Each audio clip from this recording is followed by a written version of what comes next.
এবার শুধু এই তিনটি মন্ত্রণালয়ের সমন্বয় না, এবার সরকার ফাংশন করছে এক ওয়ান আমব্রেলার নিচে। It's very good, very good. সরকার একটা আমব্রেলা, মন্ত্রণালয়গুলি সমন্বিত, সিদ্ধান্ত সমন্বিত, এবং সিদ্ধান্ত গ্রহণের ক্ষেত্রে মাননীয় প্রধানমন্ত্রী সবার মতামত বিচ্ছিন্ন না। মন্ত্রণালয় ইচ্ছা করলেই তার মতো করে ভুল সিদ্ধান্ত হয়েও যদি যায় বাস্তবায়ন করতে পারবে না। আগে অনেক ভুল সিদ্ধান্ত অনেক মন্ত্রণালয় নিয়েছে তার মতো করে, এখন সেই সুযোগ নেই। সিদ্ধান্তটি সঠিক হচ্ছে কিনা, জনবান্ধব হচ্ছে কিনা, রাষ্ট্রবান্ধব হচ্ছে কিনা, সেটা দেখার জন্য সুপারভিশন আছে।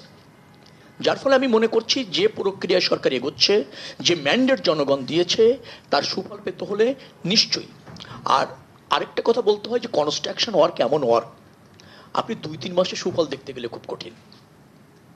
আপনি যেমন একটা স্বপ্নের বাড়ি বানান, সেটা যেমন 2 বছর না গেলে আপনার স্বপ্নের বেডরুমটার অবয়ব দেখতে পারেন না। স্বপ্নের বেডরুম, সেটার ফার্নিচার সহ 2-2.5 বছর ছাড়া দৃশ্যমান হয় না। কনস্ট্রাকশন ওয়ার্কটাও কিন্তু এরকম, যে আপনাকে প্রকল্পগুলি নিয়ে বাস্তবায়নের একটা জায়গায় না নিতে পারলে আপনি কিন্তু দৃশ্যমান দেখবেন না। তো এই জন্য আমি বলছি যে পলিসিগত দিক থেকে আমরা অনেক কিছু সমন্বয় করছি। একটি মাল্টিমোডাম যোগাযোগ সিস্টেম ইন্টারন্যাশনাল মানের যেভাবে করা যায়, যেহেতু মন্ত্রণালয়টা এক করা হয়েছে, তার মানে ওই ভিশনটা আছে। এখন ওই ভিশনে পৌঁছানোর জন্য সময় প্রয়োজন, এবং ধরেন কর্মপরিকল্পনা নিয়ে বাস্তবায়ন প্রয়োজন।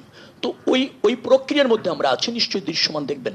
মানে ইতিমধ্যে আমার মনে হয় কিছু দেখেছেন আপনারা, আর যদি না দেখেন তাহলে আমি মনে করবো দেখতে চাচ্ছেন না।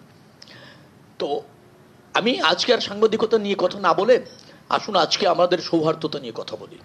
আরেকটা কাজ করি আপনাদের জন্য, আমি আবারও বলি, অ্যাজ এ মিনিস্টার আপনাদের এই ত্রিপুরার হলে একটা বাদ যায়, নৌ বাদ যায়, শুধু নৌ বাদ যায়। তো ত্রিপুরার তো পুরাটাই আমার মধ্যেই, আমি আপনাদের আছি। আমার অবস্থান স্পষ্ট এবং আপনাদের জন্য সবসময় অবারিত। আমার আবারও আপিল করবে একটা জিনিস, আপনারা সবই জানবেন, কোনো সন্দেহ নেই, সবই আমি জানাবো, অঙ্গীকার আমার।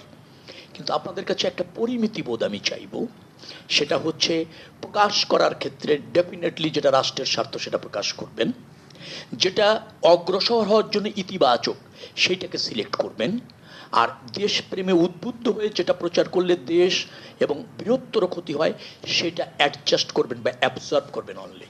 এটুকু হলে সব জানতে পারবেন।